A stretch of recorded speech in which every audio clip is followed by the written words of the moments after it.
Öncelikle bu bir kıyamet sonrası hikayesi. Temelde 3 karakter üzerinden hikaye şekilleniyor ve bu 3 karakterin yolları birbiriyle zaman zaman kesişiyor. Önce bu 3 karaktere bir bakalım. Lucy McLean. Lucy 33. sığınakta yaşamaktadır ve sığınakları saldırıya uğrar. Babası kaçırılır, o da babasını bulabilmek için yeryüzüne çıkmak durumunda kalır. İkinci karakterimiz Maximus. Yeryüzünde Çelik Kardeşliği adlı bir askeri yapılanmada bir şövalyenin yardımcısıdır. Şövalye muhteşem bir zırh içerisindeki bir savaşçıdır. Bu zırh çok güçlüdür ve dijital bir sürü imkanla donatılmıştır. Üçüncü karakterimiz de kıyamet öncesinde ünlü bir aktör olan Cooper Howard'tır. Ama o şimdi mutasyona uğramış bir hortlak olarak karşımızdadır. Öncelikle kıyamet 2077 yılında kopar. Hikayemiz ise bu kıyametten tam 219 yıl sonra 2296 yılında geçmektedir. Aslında burada püf noktası sığınaklardır.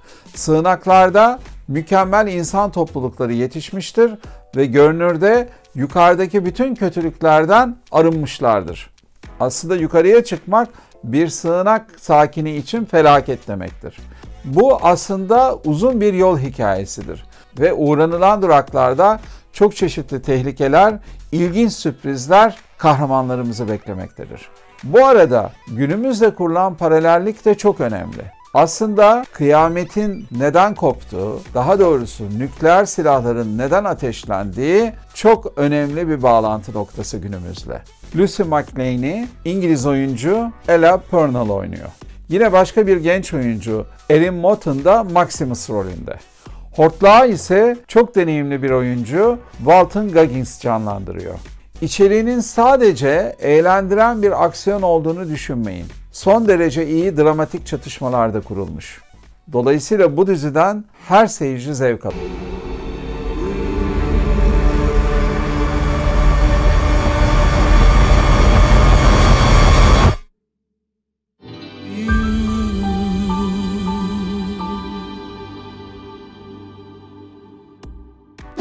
Fil dişi sahilinde evlenmek üzereyken son anda nikahtan vazgeçen Aya adlı bir kadın kendine yeni bir yaşam kurar. Ama bu yaşamı oldukça uzak bir yerde Çin'in Guangzhou kentinde kurar. Orada çay ihracatı yapan bir dükkanda çalışmaya başlar. Dükkanın sahibi Bay Hey ondan yaşça oldukça büyüktür ama aralarında adı konulmamış çay seremonisinin arabuluculuk yaptığı son derece ince bir aşk hikayesi başlar. Siyah çay sadece Aya ile Bay Hey'in hikayesi değil. Filmde yer alan bütün o çarşıdaki yabancıların hikayelerine de dokunma fırsatı buluyoruz. Belki ilk başta yabancılık çekebileceğiniz bir film ama renkleriyle, dokusuyla, bütün objelerinin güzelliğiyle sizi sarıp sarmalamaya ve son derece insancıl hikayelerini sunmaya başlıyor. İnsana dair öykülerin bağırıp çağırmadan da anlatılabileceğini gösteren son derece hoş bir film.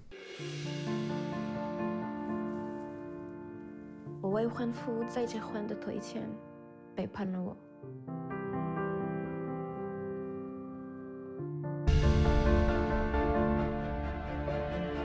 我从你的眼睛可以看得出来，有人在爱着你，那就让你很幸福。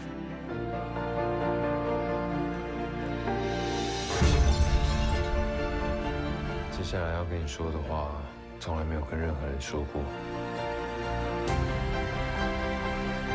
我不清楚我是不是有爱过你。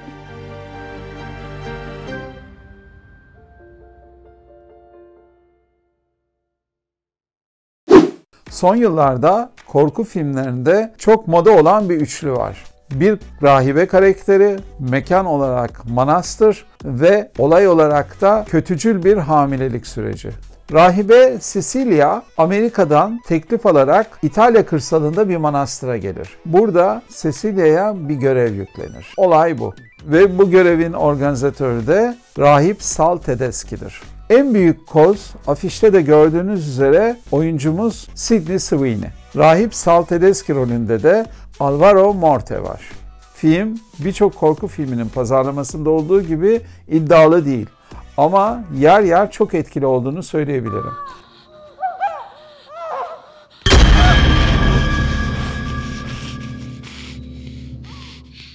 Arınma, hikayenin içinde çok fazla dağılmadan entrikasına ve karanlığına odaklanacağınız bir korku filmi.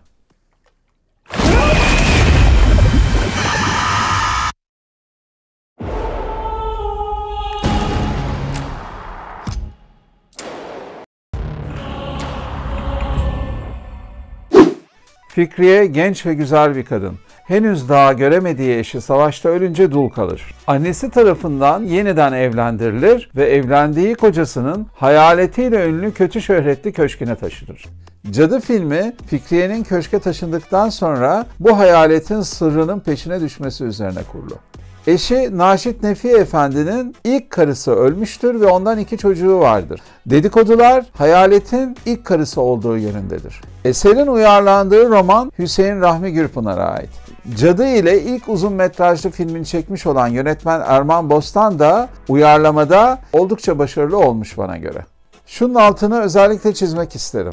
Cadı filmi seyirciden katılım bekleyen bir film. Çünkü metni oldukça doygun. Filmin adına bakarak çok sıradan bir korku filmi seyredeceğinizi asla düşünmeyin. Filmin asıl lezzeti metninde saklı. Bunun için de odaklanmanız gerekiyor. Ama asla oyuncuların da hakkını yememek gerekiyor. Özellikle 2 oyuncu. Fikriye rolünde Buse Meral ve onun yeni eşi Naşit Nefi Efendi rolünde Furkan Andıç rollerinin haklarını veriyorlar. Eğer daha ağırlığı olan bir film seyretmek istiyorsanız Cadı'yı öneriyorum. Kapalı. Demirlenmiş kapılar. Neyle açayım? Kilitli. Bu bir ifrit, bu bir musallat, bu bir bela başımıza. Mezar kazmak da neymiş? Günah! Eğer cadıyı yok etmek istiyorsak en derin korkuyla da yüzleşmek gerekecek. Neyle? Ölümle elbette.